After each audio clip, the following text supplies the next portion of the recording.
Hello friends, welcome you all. यदि आप IIT JEE की तैयारी कर रहे हैं, हिंदी मीडियम के विद्यार्थी हैं, तो ध्यान से देखिए। जीरो टू आईआईटी हीरो बिल्कुल बेसिक से टॉपिक को स्टार्ट किया जाता है यहाँ पे और आईआईटी एडवांस लेवल तक लेके जाया जाता है। उसका बेनिफिट क्या है कि आप 8, 9, 10th और 11th में एवरेज बच्चे भी हो तो भी सब चीजें यहां से समझ सकते हो। बाकी जितना मैंने देखा ये चीज किसी भी यूट्यूब वीडियो में आपको नहीं मिलेगी।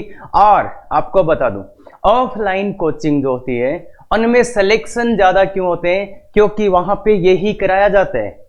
बच्चों को नहीं समझ में आया तो सिंपल एग्जांपल देते हैं, फिर से सिंपल, फिर थोड़ा अच्छा, फिर थोड़ा अच्छा। तो इसलिए ध्यान से देख लो, एक ही डिफरेंस है ऑफलाइन और ऑनलाइन में। क्या कि ऑनलाइन में जो बीच वाले क्वेश्चंस होते हैं ना इंटरेस्टिंग, वो करवा दिए जाते हैं। पर यहां पे मैं क्या बोल रहा हूं, जो ऑफलाइन में होता है बिल्कुल सिंपल लिया, फिर थोड़े अच्छे वाला, फिर एकदम टफ वाला भी लिया जाता है यहाँ पे। तो अगर आप आईआईटी एडवांस की तैयारी कर रहे हैं तो बिल्कुल आप किसी भी एक टॉपिक के पूरे वीडियो देख लो। और हिंदी मीडियम हो तो ऐसा कंटेंट नहीं है ही नहीं एडवांस का कहीं यूट्यूब पे। क्लियर है? आप बिल्कुल एग्जैक्ट ऑफलाइन। अगर मजा नहीं आए तो बिल्कुल पूरा वीडियो देखने के बाद डिसलाइक करके जाइएगा। पर कुछ लोग आते ही डिसलाइक, क्या देखा, खूब है, इतना टाइम है तो वेस्ट करते रहो, खूब वीडियो यूट्यूब पे, सबको डिसलाइक करके आओ। तो ध्यान से देखो, लेक्चर होगा, उसके बाद इसमें डीपीपी दिया जाता है हर 2 लेक्चर के बाद। और उसमें दिक्कत, स्पेशल दिक्कत, तो एक क्लास देता हूं मैं फ्री, लाइव क्लास होती है मंडे को 8:15 बजे, जिसमें आप अगर अच्छे से पढ़ रहे हो तो कोई भी आपका डाउट बचेगा नहीं। पूरे वीक के डाउट एक दिन में आप पूरे पूछ के जा सकते हो मुझे। पर अगर आप में वो आग है कि मुझे करना है आईआईटी एडवांस, तो ये मैं लेके आ रहा हूं कि हिंदी मीडियम वालों के लिए। बाकी कहीं पे भी देख लो, शुरू सबने किया है, एक लेक्चर डाला, एक पूरा चैप्टर डाला, खत्म। तो अगर आप शेयर वेयर नहीं करते हो तो चीजें भाई बहुत अच्छी नहीं आएंगी। चलो मैथ्स में तो मैं डाल रहा हूं कैसे भी, पर फिजिक्स केमिस्ट्री कहां से करोगे? तो अगर आप चाहते हो कि आपके लिए कंटेंट आए तो बिल्कुल अच्छे से शेयर। और अभी केवल एक बात बोल रहा हूं कि अगर आपको कंसेप्ट बिल्ड करने ऑफलाइन क्लास में जैसे, तो पूरा वीडियो ध्यान से देख लो एक टॉपिक के, आपको समझ में आ जाएगा क्या एडवांस होता है, क्या मेंस होता है। और यहाँ पे मेन चीज जो होती है ना आईआईटी में, वो होता है सोचने का तरीका, वे ऑफ थिंकिंग, कि आप इतने क्वेश्चन से डील कैसे करोगे। अरे तुम्हारा माइंड डेवलप कैसे होगा, क्योंकि बात यह ना, किताब का कोई भी क्वेश्चन नहीं आता आईआईटी में, पता नहीं। हाँ सर, तो इसलिए ध्यान से देखो, यहाँ पे जो है सोचने का तरीका, कि कैसे बच्चा उस क्वेश्चन को कर सकता है। टीचर तो कोई भी कर देगा, पर बच्चे तुम किसी क्वेश्चन को, किसी नए क्वेश्चन को कैसे कर सकते हो, वो चीज यहां पे सिखाई जा रही है। क्लियर है? तो आज बिल्कुल नया टॉपिक शुरू कर रहे हैं। क्या? अनुक्रम एवं श्रेणी, समांतर श्रेणी, इसमें अपन शुरू करेंगे बिल्कुल बेसिक से। करें शुरू? तैयार हो? बिल्कुल। तो अगले 50 मिनट अगर आप ध्यान से देखते हो तो बहुत अच्छा होगा आपके लिए। हाँ बिल्कुल, जो डर है वो निकल सकता है आईआईटी एडवांस वाला। क्लियर है? चले, यस। तो समांतर श्रेणी, इसका अपन क्या लिखेंगे? AP, arithmetic progression. समांतर श्रेणी, इसको क्या लिखेंगे? Arithmetic progression. क्या होता है ये? क्या होता है? तो श्रेणी जिसमें क्रमागत पदों का अंतर, श्रेणी जिसमें क्रमागत पदों का अंतर अचर आ जाए। अचर का मतलब समान आ जाए, मतलब क्रमागत पदों का अंतर लिया और वो समान आ गया हो तो एपी होती है। ऐसी श्रेणी में जिसमें क्रमागत पदों का अंतर अचर आ जाए तो उसको क्या बोलते हैं? एपी होती है। अचर अंतर को, ये जो समान अंतर आ रहा है इसको क्या बोलते हैं? अचर अंतर को सार्वंतर, कॉमन डिफरेंस डी कहते हैं। क्लियर है? देखें तो कुछ एग्जांपल्स। बिल्कुल। तो देखिए पहला एग्जांपल, अगर आप क्रमागत पद जानते हो, क्या? लगातार आने वाले पद। अगर इसमें से इसको माइनस करते हो, इसमें से इसको माइनस करते हो तो कितना बचेगा बच्चे? 3 ही ना। अरे 5 - 3। और अगले में से पीछे वाले पद को माइनस करते हो, यहां क्या बचेगा? 8 - 5 तो 3। और इसमें से इसको माइनस करते हो तो कितना बचेगा? 3। तो देखिए बच्चे, ये श्रेणी था, इसमें अपन ने आगे वाले में से पहले वाले को घटाया 3, यहां पे भी 3, यहां पे। अचर जो था वो समान आ रहा है क्या? अंतर जो था वो समान आ रहा है क्या? बिल्कुल आ रहा है। अब यहां पे देखते हैं ये क्या है। इसमें से इसको माइनस करो बच्चे, तो -7 माइनस ऑफ -5। अगर आप ध्यान से देखोगे तो -7 माइनस माइनस ये क्या हो जाएगा प्लस, तो कितना हो रहा है बच्चे -2। क्लियर है, तो ये आया -2। इसमें से इसको करोगे तो -9 -7, तो ये बच्चे फिर से -2 आ जाएगा, और ये कितना आ जाएगा बच्चे देखो ध्यान से, फिर से -2 आ जाएगा। क्लियर है बात। तो ऐसे ही अगर इसमें देखोगे तो क्या आएगा अंतर 0, इसमें देखोगे तो क्या आएगा 0, इसमें देखोगे तो क्या आएगा 0। देखिए बच्चे मैंने क्रमागत पदों का अंतर निकाला, ये 3 3 3 सेम आ रहा है, ये भी सेम आ रहा है और ये भी सेम आ रहा है, तो ये भी समांतर श्रेणी है, ये भी समांतर श्रेणी है, ये भी समांतर, और इस अचर अंतर को क्या बोलते हैं बच्चे डी, सार्वय अंतर। इसका डी कितना हुआ -2, इसका डी कितना हुआ 0। तो डी का मान देखो प्लस भी हो सकता है, माइनस भी हो सकता है और 0 भी हो सकता है। क्लियर है बात। तो यहां से 2 चीजें सीखी अपन ने।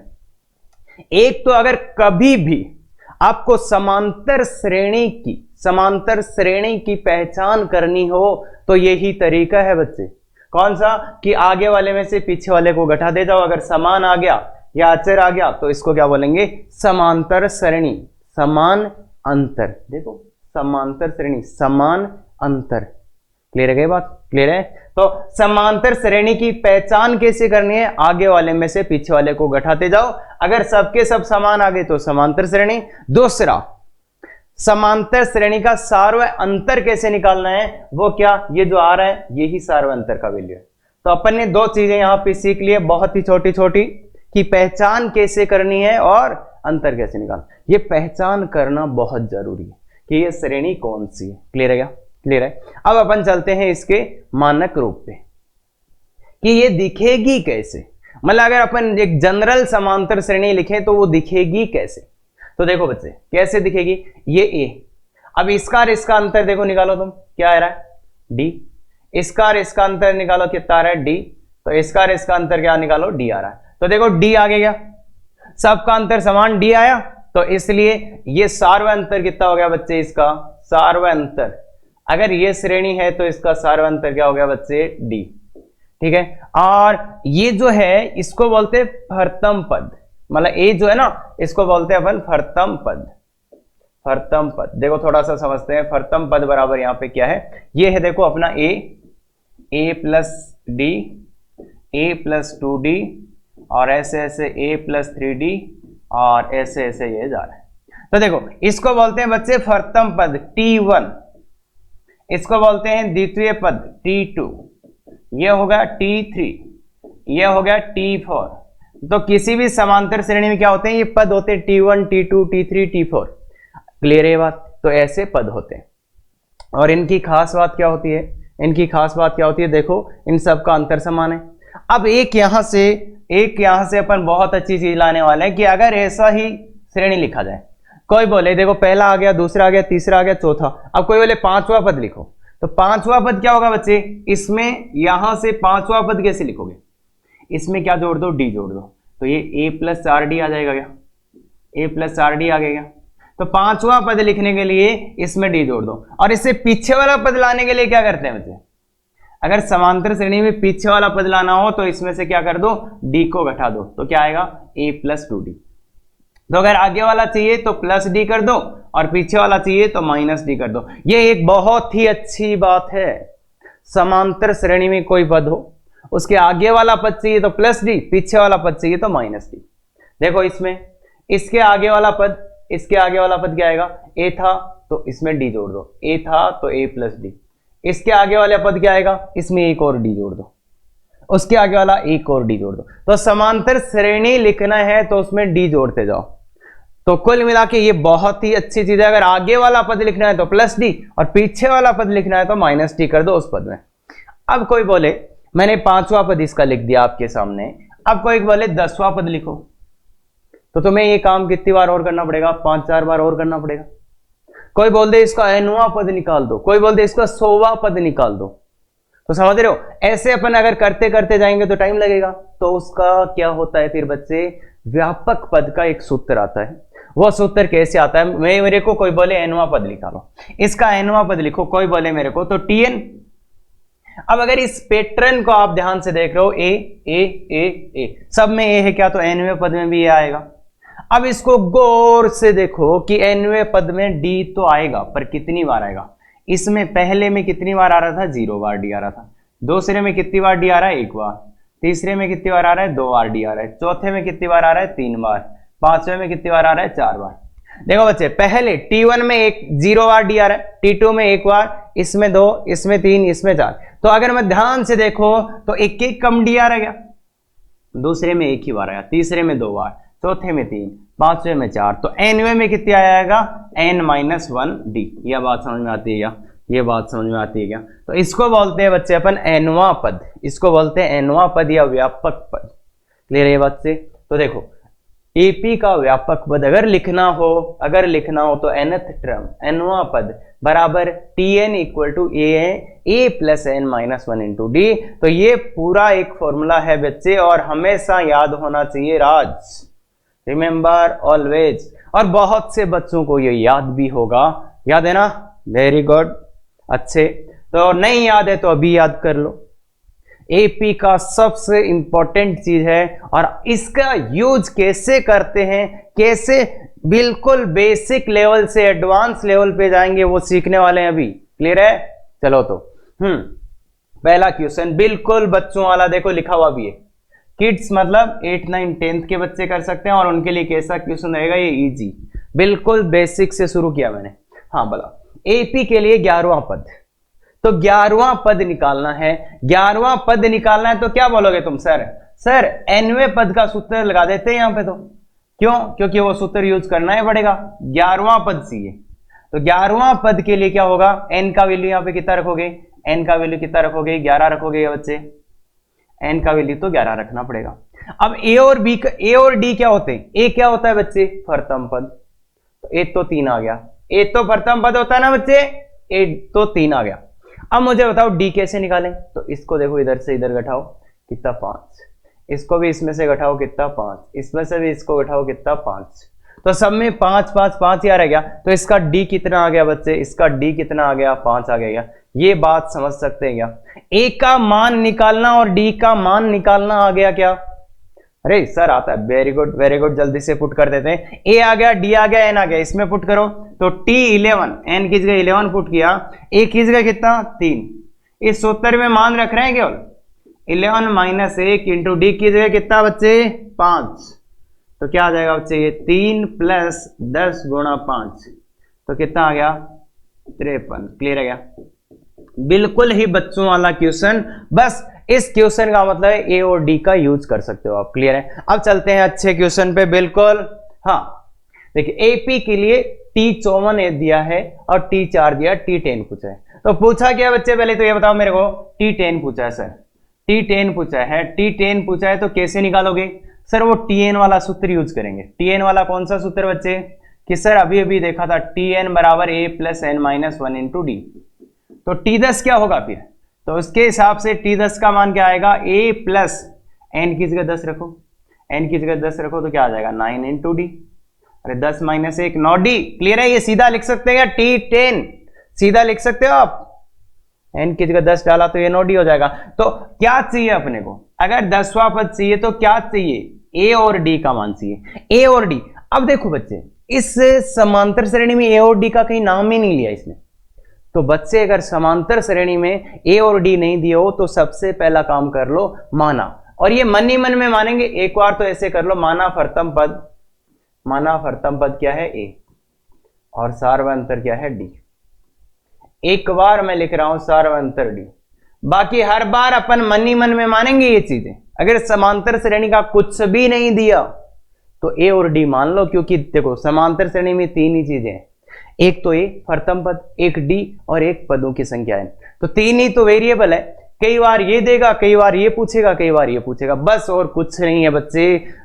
प्रथम पद और d मान लिया और n का वैल्यू पता है। तो इसके लिए अब a और d का मान निकालना है। तो एक समीकरण यहां से आएगा, एक समीकरण यहां से, तो a और d का मान निकाल लेंगे। बताओ तो समीकरण T54 बराबर -61 और टीचो 1 a plus n minus one, n minus one कितना हो जाएगा, एन माइनस वन 53 डी हो जाएगा क्या बच्चे। Very good. अरे सर आता है इतना, बिल्कुल, बहुत अच्छे बहुत अच्छे। एक समीकरण, दूसरा समीकरण T4 इक्वल टू 64, तो a प्लस 3d क्या बच्चे, हाँ sir, very good very good. अब बताओ एक समीकरण और एक समीकरण, दो समीकरण दो अज्ञात, सॉल्व कर सकते हैं, बिल्कुल सर। क्या करोगे, या तो एक को हटा दो या तो डी को हटा दो। अरे सर एक को हटा दो, तो 1 माइनस 2 करूं क्या बच्चे, 1 माइनस 2 करोगे तो इसमें से इसको हटाओ, तो ए से ए तो कट गया, ए से ए तो कट गया, कितना 53d माइनस 3d कितना बच्चे, अरे 53d minus 3d is equal to minus 61 minus 64। तो देखो सर ये 53 माइनस 3 50 बच जाएगा क्या, very good very good. Common लेके कर लेना जिसको दिक्कत आ रहा है मेरी तरह, 125। तो d बराबर क्या आ जाएगा, माइनस का 125 बटा 50, 25 से काट दो ऊपर नीचे तो माइनस का 5 बटे 2। d का मान आ गया क्या बच्चे, d का मान आ गया क्या, d का मान माइनस का 5 बटे 2।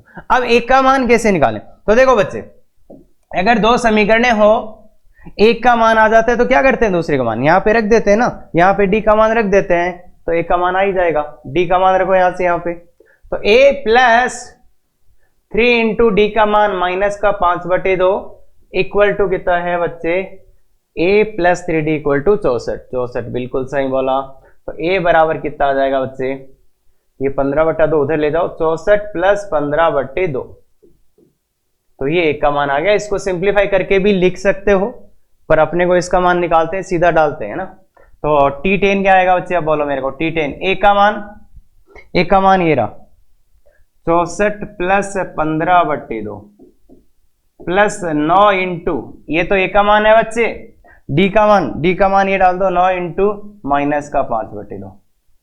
तो गौर से देखो इसको, 64 प्लस 15 बटे 2 माइनस 45 बटे 2। अगर आप इसको सिंप्लीफाई कर लो, हाँ पूरे का एलसीएम ले सकते हो, कोई दिक्कत है नहीं है, पर इसको ही कर लो, 15 माइनस 45, 15 माइनस 45 तो माइनस 30, तो ये कितना हो गया 64 माइनस 15, तो ये कितना 49 आ गया बच्चे। तो T10 का वैल्यू कितना आ गया, ये बात अपन समझ सकते हैं क्या, ये बात अपन समझ सकते हैं क्या। तो बच्चे बात यहां सोचने वाली क्या है कि अगर क्या सर समांतर श्रेणी का कुछ भी नहीं, मतलब पता नहीं चल रहा हो, तो ए और डी मानो, और समांतर श्रेणी में ये चीजें होती है ए डी और एन। तो देखो एक समीकरण दो समीकरण दी हुई थी, उनसे ए और डी का मान निकाला और इधर डाल दिया। क्लियर है क्या, आता है, बहुत अच्छे बहुत अच्छे। आगे चलो, काफी अच्छा क्वेश्चन है, सोल्व करो बच्चे खुद से, 10 मिनट भी लग जाए ना तो सोल्व करो, लेवल देख लो, बच्चों वाला क्वेश्चन और उसमें एवरेज। अरे बच्चे 8, 9, 10 के कर सकते हैं, इसको ध्यान से करेंगे तो, हाँ बिल्कुल सर हमने नहीं पढ़ा था 8, 9, 10 में, तो फिर अब करो जल्दी से। तो इसमें क्या चाहिए, TP प्लस क्यू चाहिए। तो बच्चे क्या होगा, A प्लस P, N की जगह क्या है, N की जगह गौर से देखो, N की जगह क्या है, P प्लस Q, तो ये N minus 1 into D. Clear है क्या ये बात क्लियर है क्या बच्चे, बिल्कुल सर। बस A और D का मान, A और D क्या है, इस AP के माना क्या, प्रथम पद A और दूसरा क्या है D। अरे ये तो पता ही ना, AP नाम आते ही अपने दिमाग में प्रथम पद A को लेंगे और D सार्वंतर। हाँ तो ये एक समीकरण है और दो समीकरण। अब मान किसके निकालने, देखो P और Q तो पर्सन में दिए, याद रखना एक बात, कई बार बच्चे कंफ्यूज होते हैं, P और Q तो पर्सन में दिए, तो अपने को मान निकालना है, अपन ने ये माने ना, इन दो का मान निकाल के यहां डालना है, A और D का मान निकाल के इन दो समीकरणों से यहां डालना है। तो TP बराबर Q, TP क्या हो जाएगा, A प्लस N की जगह क्या है P, तो P minus 1 D equal to Q, तो समीकरण 1, और TQ बराबर क्या है P, तो क्या आ जाएगा बच्चे A प्लस, देखो हाँ N की जगह Q माइनस 1 D बराबर P। ये दो, क्या अपन एक और दो से D निकाल सकते हैं, बिल्कुल सर, 1 माइनस 2 कर दो सर, और माइनस 2, दिस माइनस दिस, ध्यान से करो, ये से ये तो जाएगा, और यहां क्या बचेगा, P minus 1 into d minus Q minus 1 into d is equal to Q minus d. अगर इसमें D कॉमन ले लोगे, D का ही मान निकालना, D कॉमन ले लो, बचेगा p माइनस क्यू, और इधर से अगर माइनस कॉमन ले लोगे तो बचेगा p माइनस क्यू। अब देखो बच्चे, p माइनस क्यू से p माइनस p को, p माइनस क्यू से p माइनस क्यू को काट सकते हैं। क्यों काट सकते हैं? क्योंकि ये अलग अलग पद हैं, ये pवां पद, ये qवां पद, तो ये बराबर नहीं है, इसलिए ये काट सकते हो। क्यों? क्योंकि इसका मान 0 नहीं है। जिसका मान 0 नहीं है उसको टपका सकते हैं। d का मान कितना आ गया? माइनस का 1। d का मान कितना आ गया? माइनस का 1। अब किसका मान निकालना है? 1 का मान। तो कहां डाल दें? d का मान यहां डालो, 1 का मान निकालना है।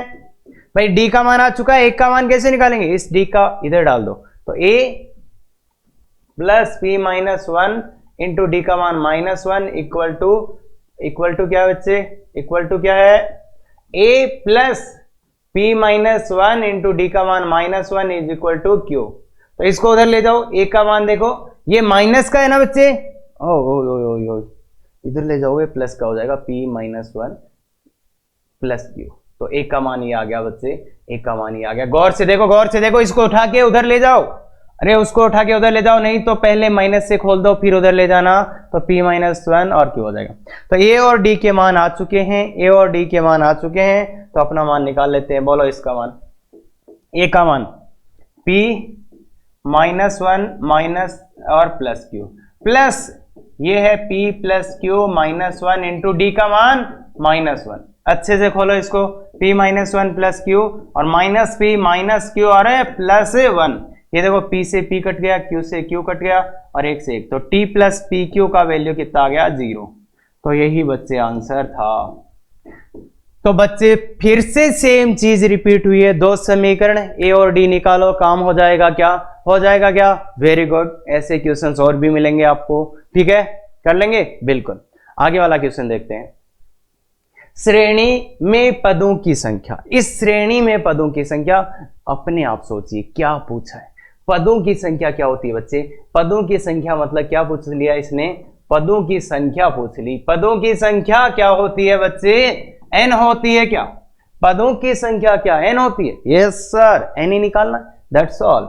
n का मान निकालना है सर। इस बार दिया क्या है? दिया क्या है इस बार? तो सर देखो, इसमें से इसको माइनस करो, इसमें से इसको माइनस करो, ये बोला है, तो ये भी कितना आ रहा है? 8, ये भी कितना? 8, तो ये क्या होगी? AP। तो AP आ गया। तो AP का प्रथम पद दिया आपको कितना? 4। D दिया, D कितना दिया? D कितना दिया बच्चे? 8। D देखो 8 आ रहा है। और एक और चीज दी है खास में, यहां पे लास्ट में 108। बस सर ये तो कुछ होता है, क्या होता है? हाँ वही है ये। तो ये क्या है? इस AP का अनंत पद, इस श्रेणी का अंतिम पद है, तो ये क्या हो जाएगा? अंतिम पद या व्यापक पद n।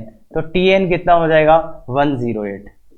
ये बात समझ आई? सर Tn को क्यों ले लिया? n का मान निकालना है। किसके लिए भाई? कितने पद है? तो लास्ट वाला यही तो पद है। तो Tn को जब इसके बराबर करोगे तो यहां n का मान आ जाएगा। देखो, जब Tn को आप व्यापक पद को इस पद के बराबर करोगे तो अपने को ये मिल जाएगा कि ये कौन से नंबर का पद है, तो उतने ही इसमें क्या हो जाएगा? पदों की संख्या। तो इसलिए Tn को कर दिया, जो अंतिम पद था उसको कर दिया Tn के बराबर। तो वहां से क्या मिलेगा अपने को? वहां से अपने को क्या मिलेगा? n का मान, मतलब ये कौन से नंबर का पद है, तो मतलब उतने ही इसमें पदों की संख्या होगी। जैसे मान लो ये 10वें नंबर का पद है, तो इस AP में कितने पद हो गए? 10। तो उस टाइप से हाँ बोला, Tn का सूत्र a plus n minus 1 into d equal to 108। सबका मान डालो, a का मान 4 plus n minus 1 into d का मान 8 बराबर 108।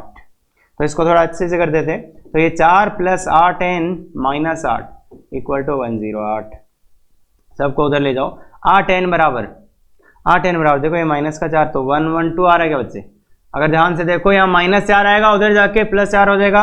n बराबर 112 डिवाइड बाई 8, तो 8 एकम 8 और बच गया 3, 8 चौक 32। तो n का मान कितना आ गया? 14। तो आंसर कितना है? पदों की संख्या क्या पूछा था? n ही। तो आंसर कितना हो जाएगा? 14 आंसर हो जाएगा अपना। क्लियर है क्या बच्चों? कर सकते हो क्या? बस ये छोटी छोटी चीज है कि Tn के बराबर क्यों किया, क्योंकि अपने को अगर इस पद का नंबर मिल जाएगा तो वही तो इसमें पदों की संख्या हो जाएगा। क्लियर है क्या बच्चे? हाँ क्लियर है। तो ठीक है, अगला क्वेश्चन। बिल्कुल बच्चे, अब मैंने आपको कुछ तो सिखाया है, ठीक है, थोड़ा थोड़ा एपी जानने लगे तो ये क्वेश्चन आप देखो अपने से ही करने की कोशिश करो कि कैसे हो सकता है सर, क्या सर मैं ये कर सकता हूं। बिल्कुल कोशिश करिए बच्चे, क्वेश्चन है टीनेज लेवल का, 11th 12th के बच्चे कर सकते हैं और उनके लिए ये एवरेज क्वेश्चन माना जाता है कि एवरेज सा क्वेश्चन है। हाँ हाँ, तो करिए बच्चे कि एपी के लिए पीवे क्यूए आरवे पद ये हैं, तो इसका मान निकालिए। और ये बहुत जरूरी है यहां पे कैलकुलेशन सीखना पहले 3-4 टॉपिक में, अदरवाइज आगे जाके फंस जाओगे। हो सकता है ये क्वेश्चन आपको सर प्रूव डेट आते ही नहीं है,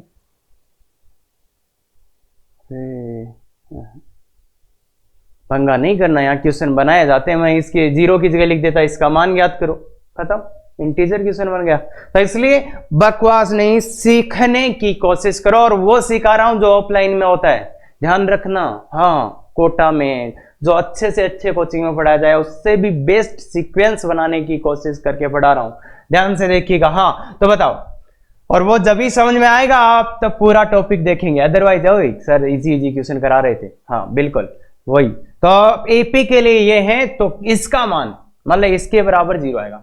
तो क्या करें, एपी है, कुछ समझ में ही नहीं आ रहा, तो एक काम तो कर लो, ए और डी को मान लो, ए और डी मान लिया उनकी। अब क्या बोला है, पीवा पद एक्स है, मतलब यहां से अपन एक्स का मान तो निकाल सकते हैं, कैसे, पीवा पद है तो एक्स बराबर टीपी, और उसका ये, और तो एक्स बराबर क्या हो जाएगा, A plus P minus 1 into D. ये बात समझ में आती है क्या? और ऐसे ही y का मान भी यहां से निकाल सकते हैं। y कौन सा पद है, अरे क्रमश से बोला है, तो पीवा पद x, क्यूवा पद y, तो y क्या है, टी क्यू। तो बताइए बच्चे क्या आ जाएगा, a plus q minus 1 into d, तो ये y का मान आ गया। z क्या है, टी आरवा पद, तो क्या आ जाएगा, z बराबर a plus r minus 1 into D. Clear है क्या बच्चे, x y z के मान आ गए, x का, y का, z का। अब देखो यहां पे क्या कर सकते हैं भाई, इसको सिद्ध करना है तो क्या कर सकते हैं, यहां पे x y z के मान निकाले वो डाल देंगे। अब कोई बोलेगा सर पी क्यू आर के मान डाल देते हैं, डाल तो सकते हो बच्चे, पर थोड़ा सा मेहनत लगेगा, इसलिए देखो सीधा सीधा क्या करते हैं, x y और z के मान यहां पे डाल देते हैं। क्लियर है क्या बात, क्यों डाल देंगे, क्योंकि अब देखो क्या हो रहा है, अभी क्या हो रहा है, x y z भी है, p q r भी है, और कुछ सॉल्व हो नहीं रहा, तो अपन क्या करते हैं, या तो x y z को हटाओ या तो p q r को हटाओ। ज्यादा आसान कौन है, x y z को हटाना, तो x का मान ये डालो, तो LHS लेते हैं बच्चे, बिल्कुल LHS लेते हैं, x का मान डालो, क्या है, मैं सीधा सीधा लिख रहा हूं इसमें, a plus P minus 1 into d, तो ये आपका x का मान मैंने डाला, x का मान, और q माइनस आर अपनी जगह है। ऐसे ही y का मान डालिए बच्चे, a plus q minus 1 into d, y का मान, और r माइनस पी अपनी जगह है। ऐसे ही बच्चे z का मान क्या है, a plus r minus 1 into D, और क्या अपनी जगह है, p माइनस क्यू अपनी जगह है। ये बात क्लियर होती है क्या, मैंने LHS में x y z का मान डाला है, एक्स वाई जेड का। अब बच्चे इसको सॉल्व कैसे करें, इसको सिंप्लीफाई तो करना हो, तो कुछ कर नहीं सकते, कैसे करोगे, तो एक सिस्टेमेटिक तरीका हो सकता है, अपन ने दो चीजें मानी ए और डी, तो एक तो इसमें ए का गुणांक निकाल लेते हैं और एक डी का गुणांक। तो ए का गुणांक क्या आएगा बच्चे, गौर से देखिएगा, ए का गुणांक, अब पूरे को ऐसे गुणा मत कर देना रायता, अरे इसको ये समझ में नहीं आएगा, तो ध्यान से यही सोचने का तरीका होता है। यहाँ दो चीजें, एक तो ए और एक डी, तो ए का गुणांक निकाल लेते, डी का गुणांक निकाले, तो ए इससे गुणा होगा क्या, ए गुणा क्यू माइनस आर, और डी वाला, जो डी वाला ये है, डी वाले के गुणा में पी माइनस 1 तो पहले से ही है, डी वाले के गुणा में, और क्यू माइनस आर से और गुणा हो जाएगा। ऐसे ही आगे वाले में भी, इसमें भी ए आया है, तो ए वाले का गुणांक, ए गुणा होगा किससे, आर माइनस पी से। अब ये तो समझ में आता है ना बच्चे, एक किससे गुणा, और डी के गुणा में है पहले से क्यू माइनस 1 और एक आर माइनस पी और आ जाएगा। और यहाँ पे आप देखेंगे तो एक के गुणा में क्या आएगा, पी माइनस क्यू। अरे दिख रहा है ना बच्चे, very good very good, r minus 1 into p minus q. Clear है क्या बात, ये बात क्लियर है क्या। तो मैंने ए के गुणांक लिखे, डी के गुणांक लिखे। अब मैं क्या करता हूं, ए वालों को साथ ले लेता हूं। ए वाले ये हैं क्या, तो ए वालों को साथ लो बच्चे, ए वालों का साथ लो। देखो ध्यान से, यहां क्या आया, क्यू माइनस आर।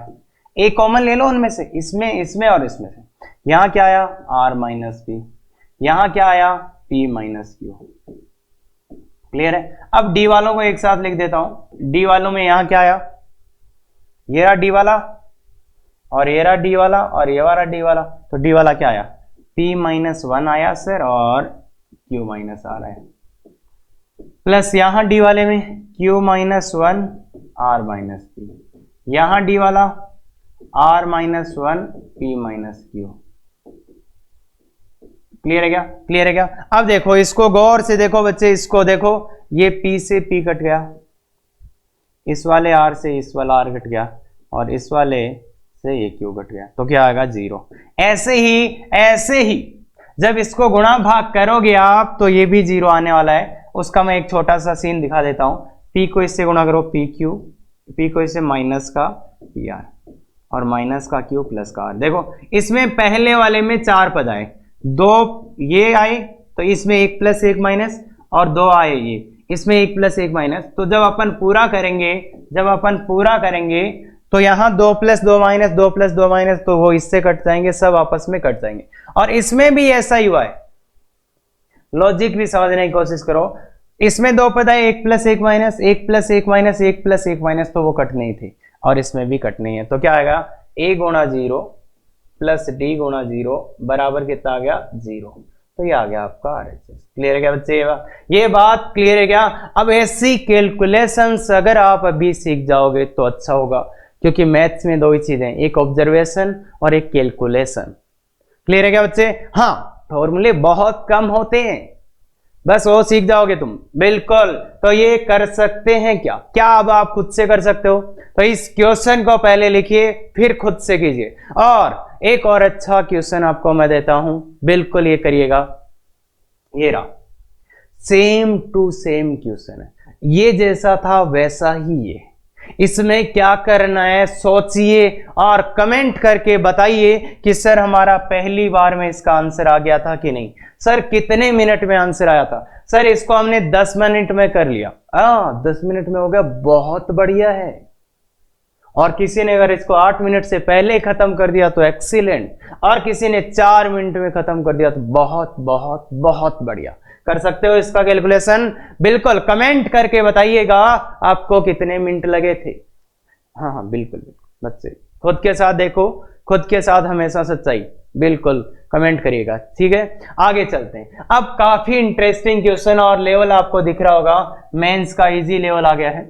मेंस जानते हैं, मेंस, हाँ जानते हैं सर। उसका इजी लेवल का क्वेश्चन है, और बहुत ही सुंदर क्वेश्चन है थॉट प्रोसेस बिल्ड करने के लिए। देखिए बच्चे क्या होगा, 1 4 7 10, ये एक समांतर श्रेणी, ये दूसरी समांतर श्रेणी है, ये समांतर श्रेणी है। देखो देख लो, समांतर ही है ना, 3, ये भी कितना हो रहा है बच्चे, 3, और ये भी कितना हो रहा है, 3 3 3 3 आ रहा है। इसमें कितना आ रहा है, 4, इसमें कितना आ रहा है, 4, इसमें कितना आ रहा है, 4, तो 4 4 4 आ रहा है। इसमें 3 3, तो ये एक समांतर श्रेणी, ये समांतर श्रेणी। क्या पूछ रहा है, निम्न समांतर श्रेणी में उभयनिष्ठ पदों की संख्या, कि इन दोनों में कितने पद उभयनिष्ठ होंगे, कितने पद उभयनिष्ठ होंगे। अगर अपन देखने की कोशिश करें तो देखो, ये पद और ये पद उभयनिष्ठ दिख रहा है क्या, 1 और 1 उभयनिष्ठ है दोनों में।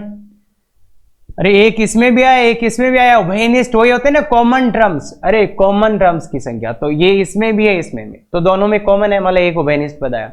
और देखना चाहें तो देखो 13 तक इसमें तो कुछ नहीं आया, इसको थोड़ा और आगे लिखते हैं। इसको आगे वाला पद लाने के लिए क्या करना पड़ता है, आगे वाला पद, सर 3 को जोड़ दो तो 13 आएगा, इससे आगे वाला पद 16 आएगा, ये जोड़ सकते हैं ना। इसमें भी लिख सकते हो आगे वाले पद, 4 जोड़ोगे तो 17, और जोड़ोगे तो 21 आते जाएंगे, 4 4। इस वाले के आगे वाले पद लिखने के लिए 4 4 जोड़ने पड़ेंगे, इसमें 3 3। अब देखो एक पद और दिख गया, एक पद और दिख गया, दोनों में 13 भी उभयनिष्ठ पद आएगा। गौर से देखो, तो अगर मैं ऐसे लिख के काउंट करूंगा तो कर ही लूंगा। कब तक, एग्जाम होने के बाद घर पे आके कि सर देखो इसमें एक आया था, इसमें फिर 13, मतलब एक उभयनिष्ठ है, 13 उभयनिष्ठ है, और आगे लिखेंगे तो और मिल जाएंगे। तो ये बहुत ही रोचक चीजें हैं। देखो ये 3 3 से बढ़ रहा है, ये 4 4 से। एक बहुत अच्छी कहानी बताता हूं आपको, सुनना। एक चीज था यहां पे, और ये कंसेप्ट कहीं पे भी लग सकता है, कंसेप्ट बता रहा हूं बहुत गजब का। एक चीज थी जो यहां से चली थी और 3 3 के बाद बढ़ रही है, 3 फिर 3, मतलब 3 3 से बढ़ रही है ना, 3 3 फिर से 3 3 3 3, ऐसे बढ़ती हुई जा रही है। ठीक है क्या बच्चे?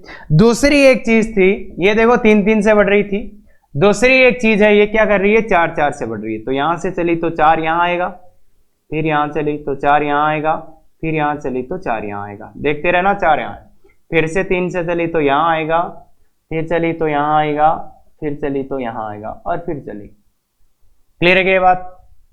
तो ये नीचे वाली बढ़ रही थी, देखो 4 4 4 4 4 से बढ़ रही थी, मतलब 4 4 के पदों पे चल रही थी। और ऊपर वाले किससे चल रही थी बच्चे? 3 3 3 3 3 3 3 3, ऐसे चल रही थी। अब मुझे ये बताओ, ये मिलेंगी कहां? जैसे यहां से चली थी, यहां से चली तो ये वापस कहां मिली? कितनी दूर जाके मिली? 12 पे मिली।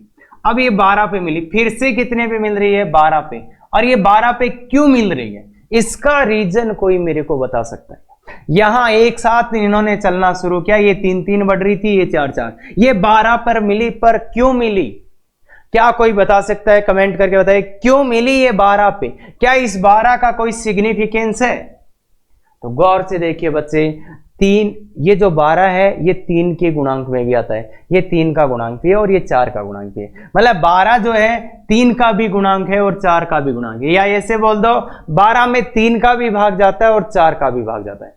क्यों? क्योंकि ये कहां मिलेंगे? एक ऐसे संख्या पे मिलेंगे जो इसका भी गुणांक हो, इसका भी गुणांक हो, मतलब जिसमें इसका भी भाग जा रहा हो, इसका भी भाग जा रहा हो। और थोड़ा और अच्छा बोलेंगे तो इसका नाम होता है एलसीएम। अगर आप एलसीएम लेते हो 3 और 4 का, तो बच्चे वो कितना आता है? 12। ये होता है ना ऐसी छोटी से छोटी संख्या जिसमें दोनों संख्याओं का भाग जाए, एलसीएम। अरे लसप है, जानते हैं? तो ये है। तो इसलिए अगर ऐसा सिचुएशन बहुत बार आएगा, एक चीज 3 3 से बढ़ रही, एक चीज 4 4 से बढ़ रही, तो वो वापस कहां मिलेंगी? उनके एलसीएम के बाद मिलेंगी। ये बात समझ में आती है क्या? ये बहुत ही प्यारा कंसेप्ट है, और ये कंसेप्ट कहीं पे भी अप्लाई हो सकता है। इस क्वेश्चन का तो मैं 1 सेकंड में सोल्व करना बता दूंगा, पर बात मैं सीखने की कर रहा हूं, इस क्वेश्चन की नहीं। ये बात गौर से देखना, एक चीज 3 3 से चल रही थी, दूसरी 4 4 से, तो कहां पे वो दोनों मिलेंगी? ये बात समझ में आ गई तो बिल्कुल एक लाइक बनता है इसके लिए। बिल्कुल जनरल कंसेप्ट है, बहुत अच्छा। क्लियर है क्या? अब बात आते हैं इस पे। तो सर ये 3 3 से बढ़ रही है, ये 4 4 से बढ़ रही है, तो ये आपस में कहां मिलेंगी? 12 के बाद में। तो 12 12 के बाद में देखो, और वैसे रिपीट भी हुआ, देखो 1 से 13 कितना है? 12। फिर अगला नंबर फिर से 12 पे, फिर से 12 पे। तो मतलब ये जो नंबर्स आएंगे उनका अंतर अचरी आएगा क्या? तो जो इनके उभयनिष्ठ पदों से बनेगी वो भी एक एपी होगी क्या? गौर से देखना, ये कितने के बाद मिलेंगे? 12 12 के बाद, 12 12 के बाद मिलेंगे। इसलिए उभयनिष्ठ पदों से, उभयनिष्ठ पदों से एपी बनेगी, पदों से एपी बनेगी। उसका फर्तम पद कैसे निकालना है? अब देखो यहां काम की बात है, यहां पे फर्तम पद उभयनिष्ठ एपी का फर्तम पद, उभयनिष्ठ एपी का फर्तम पद क्या होगा? कैसे देखोगे फर्तम पद जो है आपको कैसे निकालना पड़ेगा? देखकर निकालें। क्या बोला? देखकर निकालें। देखो और निकालो। इसमें बोलो फर्तम उभयनिष्ठ पद, फर्तम दोनों में फर्तम उभयनिष्ठ पद क्या है? एक ही है क्या? तो यहां पे तो कितना हो गया? एक का मान 1 हो गया, फर्तम उभयनिष्ठ पद। और सार्वंतर कैसे आएगा इसका? सार्वंतर देखो मैंने बोल दिया, साफ साफ देखकर निकालें। सार्वंतर क्या होगा? सार्वंतर डी का मान यहां पे कितना होगा? डी। सार्वंतर डी का मान क्या होगा बच्चे? LCM of D1 D2, D1 और D2 का एलसीएम। तो D1 इसको बोल देते हैं, तो D2 क्या हो जाएगा? ये हो जाएगा। तो D1 D2 का एलसीएम कितना आ जाएगा? 12। अरे 3 और 4 का एलसीएम कितना आ जाएगा, 12 आ जाएगा। ठीक है, अब क्या होगा, ये एपी कहां खत्म होगी, 298 पे, ये इसका अंतिम पद है, ये 317 इसका अंतिम पद है। मुझे ये बताओ जो उभयनिष्ठ एपी है उसका अंतिम पद क्या होगा, अंतिम पद क्या होगा, 298 से छोटा होगा क्या, क्यों, क्योंकि 298 के बाद तो कोई पद उभयनिष्ठ आ ही नहीं सकता, क्यों, अरे 298 खत्म हो गई ना यार, तो इसके आगे इन दोनों में कोई उभयनिष्ठ पद कैसे आ सकता है, अरे यार ये तो खत्म ही हो गई। मान लो तुमने बोला 317, तो 317 इसमें तो है ही नहीं, अरे ये तो खत्म ही हो गई यहां, तो मतलब है जो उभयनिष्ठ एपी का अंतिम पद होगा वो 298, मतलब इसमें से जो छोटा है उसमें कम हो गया, तो अंतिम पद क्या होगा, अंतिम पद है लेस देन और इक्वल टू 298। ये बात समझ में आती है, मतलब दोनों में से छोटा वाला, ये बात समझ में आती है, दोनों में से छोटा वाला, ये बात समझ में आती है, दोनों में से छोटा वाला, ये बात तो समझ आएंगे। तो छोटा वाला दोनों में से चाहिए, तो बताइए बच्चों क्या होगा, tn का मान, तो अब देखो पदों की संख्या निकालनी है और अंतिम पद अपने को पता चल गया 298 या उससे छोटा होगा, मतलब ज्यादा से ज्यादा 298 हो सकता है या उससे छोटा, तो बस n का मान ही निकालना, क्या a का मान मिल गया, d का मान मिल गया, n का मान, तो इसमें अपन किसका सूत्र लगा देते हैं, tn का, tn लेस देन और इक्वल टू, मतलब उसका अंतिम पद या nवां पद 298 से छोटा, तो इसका सूत्र लगाओ बच्चे, a का मान कितना 1 plus n minus 1 into d का मान कितना 12 लेस देन और इक्वल टू 298, ये आएगा बच्चे लेस देन और इक्वल टू 298, तो ये क्या आ गया बच्चे 12n माइनस कितना 12n माइनस 11 लेस देन और इक्वल टू 298। तो अगर आप अच्छे से देखोगे तो 12n लेस देन और इक्वल टू 298 और प्लस 11, 298 प्लस 11, गौर से देखो बच्चे यहाँ पे क्या 1 प्लस n माइनस, तो ये माइनस का 11 प्लस 11 हो जाएगा, तो कितना हो जाएगा, प्लस 11 हो जाएगा, तो 309 हो जाएगा क्या, 309 हो जाएगा क्या, तो n लेस देन और इक्वल टू 309 बट्टे 12, तो 309 में 12 का भाग दो बच्चे, 309 में 12 का भाग दो, तो 12 दूनी 24, 12 दूनी 24 बच गया 6 9, 12 पंचे 60 बच गया 90, 12 छिकानी 72, 12 37 84 7, कुछ ऐसा आएगा।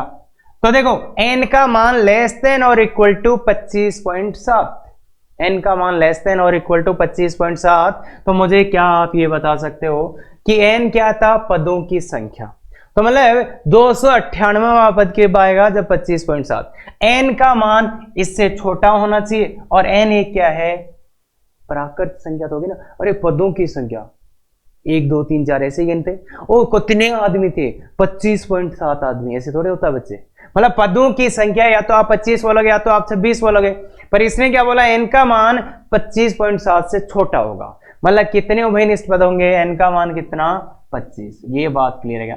तो उभयनिष्ठ पदों की संख्या इसमें कितनी आ जाएगी, इसमें उभयनिष्ठ पदों की संख्या कितनी आ जाएगी 25, ये बात समझ में आता है क्या, इसमें उभयनिष्ठ पदों, देखो अब अगर मैं आपको समझाऊं तो बहुत सिंपल कहानी है ये क्वेश्चन, कैसे, गौर से सुनना, क्या बोला मैंने, उभयनिष्ठ एपी होगी, उभयनिष्ठ एपी का प्रथम पद कैसे निकालना है, देख कर निकाले, दोनों को देखो प्रथम पद क्या आएगा, फिर आएगा सार्वंतर, सार्वंतर क्या होगा, एक चीज याद करनी है कि दोनों का एलसीएम, फिर ये अंतिम पद होगा, वो क्या होगा, इन दोनों के अंतिम पद निकाल लो, अंतिम पद दिख रहे हैं और उनमें से छोटे वाला ले लेना, छोटे वाला, क्योंकि यहाँ पे एक एपी तो खत्म ही हो जाएगी, तो इसलिए छोटे वाला, तो इस tn का सूत्र लगा देना, n का मान आ जाएगा, n का मान बड़े आराम से आ जाएगा, ये बात समझ में आ गया होगा, क्योंकि अगर 26वां पद ले लोगे तो n तो यार दिख रहा है, तो इससे छोटा होना चाहिए, और n प्राकृत संख्या है, तो 25 ही लोगे ना,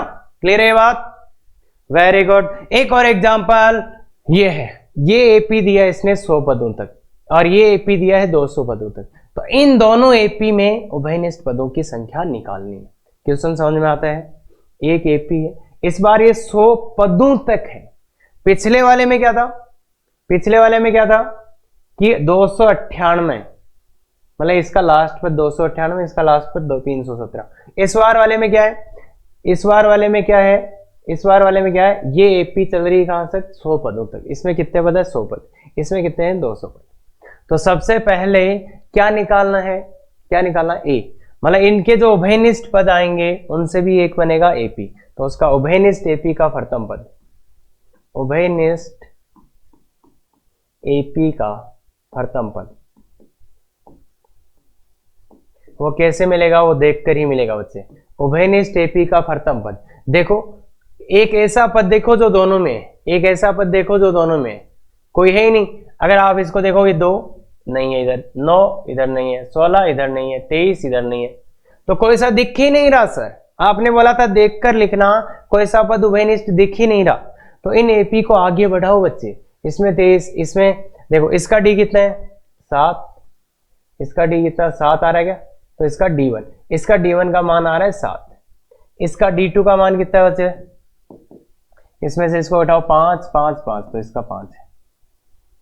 तो अगर मुझे इस एपी को आगे बढ़ाना है, अगर मुझे इस एपी को आगे बढ़ाना है, तो इसका अगला पद क्या आएगा, 18 और 5, 18 प्लस 5 23 आएगा या 23।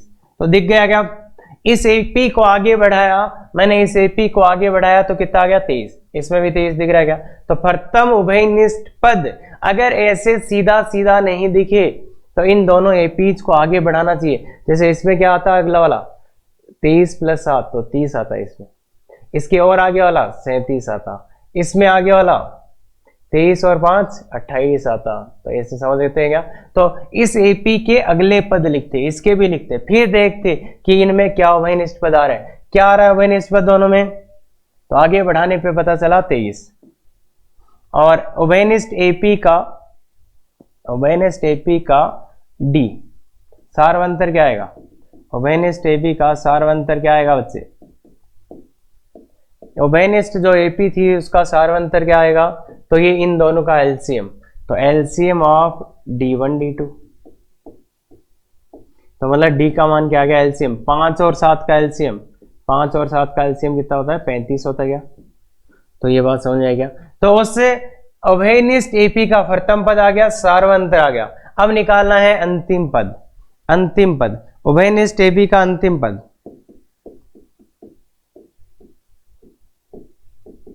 तो अंतिम पद के लिए आप क्या बोलोगे, अंतिम पद जो सर है वो लेस देन इन दोनों के छोटे, इन दोनों एपीओ का जो अंतिम पद होगा उससे छोटे वाले से भी छोटा होगा क्या। तो इसका बताओ अंतिम पद क्या 100 है, नहीं सर, नहीं सर 100 नहीं है, 100वां पद, 100 पद है इसमें। तो इसका 100वां पद क्या निकालना पड़ेगा, तो इसका अंतिम पद क्या है, T100।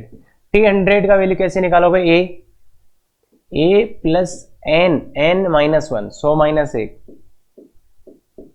इंटू डी का मान 7, तो ये आ जाएगा कितना, 695 आएगा बच्चे, गौर से देखना, 700 माइनस 7 है तो 695।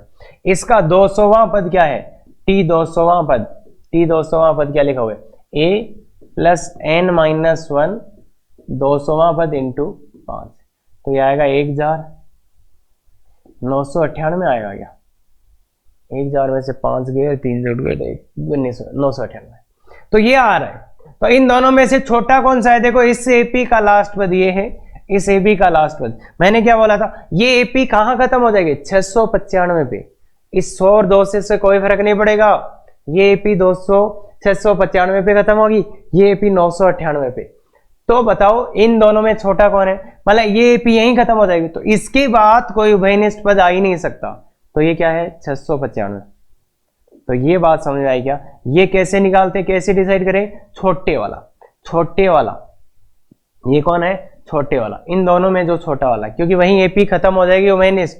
तो अब आते हैं, अब तो बस कैलकुलेशन करनी है। तो ये आ गया Tn, मतलब ये Tn ही था, Tn, तो अब क्या आ गया अपने पास, क्या आ गया कि Tn less than equal to 695।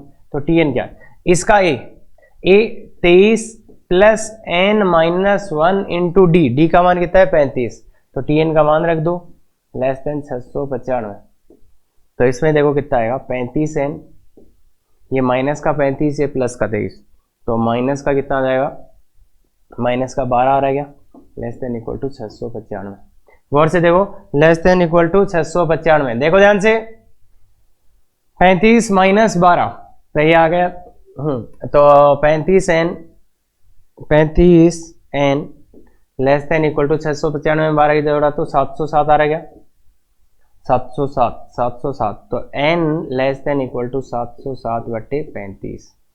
तो इसको अगर आप गौर से देखोगे 35 दूना 70, 7 उतारा गया नहीं पॉइंट। भाग देना तो आता है ना बच्चे, भाग देना तो आता है ना, तो 20.7 के आसपास आएगा ये 20.7। तो 20.7 आया इस बार, 20.7 आया तो क्या होगा, n का मान 20.2 से कम होगा और n एक पूर्णांक भी है तो इसलिए n क्या आ जाएगा, n क्या आ जाएगा 20। तो इन दोनों समांतर श्रेणियों में कितने पद उभयनिष्ठ हैं, इन दोनों समांतर श्रेणियों में कितने पद उभयनिष्ठ है 20। ये बात समझ में आती है क्या, आती है ना, नहीं बोल रहे हो। हाँ ऐसा केस हो सकता है, कोई दिक्कत नहीं है बच्चे। तो मैं बताऊं अब करना क्या है, करना ये अपना याद कर लो, उभयनिष्ठ पद प्रथम, उभयनिष्ठ एपी का प्रथम पद वो कैसे लिखेंगे देखकर लिख देंगे। डी सीधा सीधा आ जाएगा सार्वंतर, ये ले लेना एलसीएम, ये आ जाएगा। और अंतिम उभयनिष्ठ एपी का अंतिम पद, ये क्या लिखना है, इन दोनों में से छोटे वाला, बस खत्म। ये सॉल्व करना है। सर ये सॉल्व करना नहीं आता तो बच्चे एस समीका का लेक्चर जाके देखो। क्लियर है क्या बात, क्लियर है क्या बात, समझ गए क्या, अच्छे से समझ गए क्या, वेरी गुड। अब दोनों क्वेश्चन में ध्यान रखना, ये इतना सही चीज है, ये इतना ही सही चीज अपने को सोचना है, बाकी सब आ रहा है। बहुत सिंपल क्वेश्चन है और ऐसा का ऐसा ही क्वेश्चन आईआईटी एडवांस में फिलहाल रिपीट हुआ है, लगभग ऐसा ही क्वेश्चन। तो वो जाके आप कर सकते हैं आराम से, बस उसमें थोड़ी सी चीजें अलग यूज हो रही हैं, वो अपने को आती हो तो। क्लियर है, तो इसी कंसेप्ट का सेम क्वेश्चन रिपीट हुआ है। क्लियर है क्या, हाँ ठीक है। चलो तो अब आपने एनवा पद लिखना सीख लिया, क्या आप वास्तव में एनवा पद का मतलब जानते हैं, या मैं अगर आपको एनवा पद दे दूं तो क्या आप एपी लिख सकते हैं। चलो देख लेते हैं। श्रेणी याद करिए जिसके एनवा पद, मतलब एपी नहीं किसी का भी एनवा पद। तो ये आपको दिया गया है टीएन दिया गया है 2 की पावर n बाई n। तो ये अपने को थोड़ा सा यहाँ पे चीजें पता होनी चाहिए। अगर मेरे को टीएन ये दिया गया है तो वो श्रेणी कैसे याद करूंगा मैं। तो श्रेणी क्या होता है बच्चे, श्रेणी में क्या होता है, T1 लिखा जाता है, फिर क्या लिखा जाता है, T2 लिखा जाता है। श्रेणी यही तो होता है। अरे श्रेणी क्या होता है, जिसमें T1 लिखा हो, फिर T2 लिखा हो, फिर T3, फिर T4, फिर T5। तो बस इसमें n का वैल्यू 1 डालना है तो श्रेणी आ जाएगी। n का वैल्यू 1 डालते ही T1 आएगा, n का वैल्यू 1 पुट करते ही T1 आएगा। T1 का मान कितना आएगा, 2/1। T2 n का मान 2 डालो तो 2 का स्क्वायर और 2, 3 डालो 2 का क्यूब बटा 3, 4 डालो 2 की पावर 4/4, 5 डालो 2 की पावर 5/5, 2 की पावर 6/6। क्लियर, तो ये आ गया। बस इसको सोल्व ज्यादा नहीं करना होता, बस ऐसे ही लिखे रहने दो, या फिर सोल्व करके लिखना हो तो लिख दो भाई 2, ये तो 2 आ गया, 4/2 तो 2 ये आ गया, फिर से क्या 8/3, ये क्या आ गया 16/4, 4 आ गया, और ये कितना 32/5 आ गया, और ये 64/6 आ गया। तो कर सकते हैं क्या, तो सोल्व करके लिखोगे तो ज्यादा प्रॉब्लम है, कोई पहचान ही नहीं पाएगा। बाकी हाँ ठीक है कर सकते हैं, कोई दिक्कत नहीं, पर इससे अपन पहचान सकते हैं क्या। तो देखो बच्चे, अगर एनवा पद दिया हो तो उसको समझ कर, मतलब एनवा पद दिया हो तो श्रेणी कैसे लिखते हैं, T1 T2 T3। क्लियर है क्या, ऐसी श्रेणी होती है ना, पहले प्रथम पद, बाद में दूसरा, बाद में तीसरा, ऐसे ही तो लिखते हैं। हाँ बिल्कुल, तो बिल्कुल छोटी सी प्रैक्टिस बच्चों वाले सवाल है, बाकी जरूरी इसलिए है कि आपको समझ आए कि है क्या चीज, -1 की पावर n अपॉन 3 की पावर n। तो इसमें भी श्रेणी लिखना है तो T1 T2 आई थिंक लिख सकते हैं। तो T1 n का वैल्यू 1 डालो, n का वैल्यू 1 डालेंगे तो यहाँ क्या आएगा 3 + -1 की पावर 1, तो 3 - 1 आ जाएगा बच्चे, वो ध्यान से देख लो, और ये 3। T2 तो 3 वो +1 आ जाएगा बच्चे, अरे घात सम -1 की घात 2 तो +1 आ जाएगा अपॉन 3 का स्क्वायर। ये क्या 3 डालेगा तो माइनस आ जाएगा, और 3 का क्यूब, और वो प्लस आ जाएगा। क्लियर है क्या, तो इसको सिंप्लीफाई भी करके आप लिख सकते हैं, कोई दिक्कत नहीं है, कर सकते हैं क्या, ये श्रेणी आ गई क्या, बिल्कुल यही। बिल्कुल बच्चों वाले क्वेश्चन थे दोनों ही। अरे के मतलब किड्स और उसका भी इजी, के मतलब किड्स और उसके लिए एवरेज, किड्स मतलब 8, 9, 10th के बच्चे। क्लियर है, थोड़ा सा अच्छा ले गया बिल्कुल। तो पहला ये Tn आपको ये दिया है, Tn अगर आपको ये दिया है, क्या दिया है, 1 गुणा 2 गुणा 3 गुणा कहां तक का गुणा, ये भाई ये डॉट डॉट क्या है सर, ये गुणा है बच्चे, गुणा, गुणा का चिन्ह है, ठीक है। तो अब मुझे बताओ श्रेणी लिखना है, तो मैं लिखूंगा T1, फिर मैं क्या लिखूंगा T2, फिर मैं क्या लिखूंगा T3। यहां पे थोड़ा सा गड़बड़ होता है बच्चों को। T1 का मान बोलो कितना आएगा, तो T1 अगर आपको चाहिए, अगर आपको T1 चाहिए तो आप n का वैल्यू कितना डालेंगे, n का वैल्यू कितना डालेंगे सर, 1 डालेंगे, 1 2 3, और n का मान 1 डालेंगे तो यहां क्या दिखेगा 3। तो मतलब क्या हुआ इसका, मतलब क्या हुआ सर, इसका कितना मान आएगा सर, ये कितना है। तो देखो जब आप n का मान 1 डालोगे तो 1 से शुरू होगा, 2 से, 3 से, और लास्ट वाला क्या है 3। यहां जब n का मान आपने 1 डाला 3 आ गया, इसका मतलब ये गुणा 1 से शुरू होके कहां तक जाएगा 3 तक, 1 से शुरू होके कहां तक जाएगा 3 तक। तो 1 2 3, मतलब इसका एक्चुअल मीनिंग क्या है, इसका एक्चुअल मीनिंग है 1 गुणा 2 गुणा 3। ये बात समझ। तो T1 में क्या आएगा, 1 से शुरू होगा 2 और 3। T2 जब आप n का वैल्यू 2 डालेंगे तो यहां बनेगा 4, मतलब 1 से शुरू होके 4 तक। तो 1 गुणा 2 गुणा 3 गुणा 4, और T3 का मतलब 1 गुणा 2 गुणा 3 गुणा 4 गुणा 5। क्यों, क्योंकि जब आप 3 डालेंगे तो याद आएगा। तो ऐसी सीक्वेंस चलेगी। इसका मान 6 होता है, इसका मान 24 होता है, इसका मान कितना होता है 120 होता है। और आप इनको फैक्टोरियल फॉर्म में भी लिख सकते हो, ये 3 फैक्टोरियल, ये 4 फैक्टोरियल, ये क्या है 5 फैक्टोरियल, तो वैसे भी लिख सकते हो। बाकी ये सीरीज आ गई है, ये सीरीज आ गई है, समझ में आता गया। तो मेरा मतलब ये कई बार ऐसा लिखा होता है, बच्चे कंफ्यूज हो जाते हैं कि करना क्या है। तो इसलिए T1 के लिए आपने मान यहाँ पे n का 1 डाला, तो यहाँ 3, मतलब 1 से शुरू होकर 3 तक का गुणा। क्लियर है बच्चे, क्लियर है। अब इसमें कई बार बच्चे ज्यादा कंफ्यूज हो जाते हैं कि इसमें लाएं कैसे। अब इसने दे दिया A1 A2 A3, कोई दिक्कत नहीं, an दिया अपने को, और यहां पे आप n का क्या मान डाल सकते हैं 3 या 3 से बड़ा। तो अगर a मतलब tn भी लिखते हैं इसको, an भी लिखते हैं इसको, और इसको tn, मतलब nवें पद को इनसे सभी से अपन दर्शा सकते हैं। nवें पद को ये लिखो, ये लिखो, ये लिखो, एक ही बात है। तो श्रेणी क्या होगी बच्चे, A1 A2 A3 A4 ऐसी आएगी। A1 का मान ये दिया, ये 1 है, A2 का मान भी 1 दिया, A3 का मान कहां से लाएं, A1 दिया, A2 दिया, A3 कहां से लाओ। तो A3 इसमें बोला था इसने कि n greater than equal to 3, n का मान 3 या 3 से बड़ा यहां डाल सकते हो। तो इसमें n बराबर 3 डालो, अगर आप इसमें n बराबर 3 डालोगे तो क्या पाओगे A3, यहाँ 3 माइनस 1 A2, और यहाँ क्या मिलेगा A1। तो देखो A3 कैसे आएगा, A1 plus A2, A1 plus A2, तो ये 1 प्लस 1 कितना आ गया बच्चे 2, तो ये कितना आ जाएगा 2। अब A4 निकालना है तो फिर से इसमें मान डालना पड़ेगा। तो A4 निकालना है तो क्या करोगे, A4 n का मान 4 डालो, यहाँ n का मान 4 डालो, तो ये A3 प्लस A2, तो A3 कितना है 2 प्लस 1 दैट इज 3, तो ये 3 आ जाएगा। फिर A5 डालने के लिए फिर से n का मान डालो इसमें 5, तो ये आ जाएगा 5 आएगा फिर से। अब देखो ये क्या हो रहा है, अगर गौर से देखो A3 क्या है, पिछले वाले 2 पदों का योग हो गया, A3 क्या है पीछे वाले 2 पदों का योग, A4 क्या है इसके पीछे वाले 2 पदों का योग, तो A5 क्या आएगा, मतलब आगे वाला क्या आएगा इन दोनों का योग, तो ये 5 आ गया।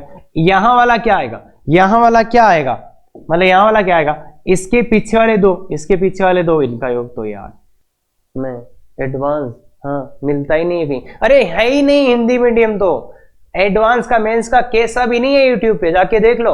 अगर आप एडवांस 0 टू IIT हीरो चाहते हैं तो शेयर सब्सक्राइब लाइक करते रहें, और बहुत बहुत धन्यवाद, thank you very much. Effective तैयारी करो।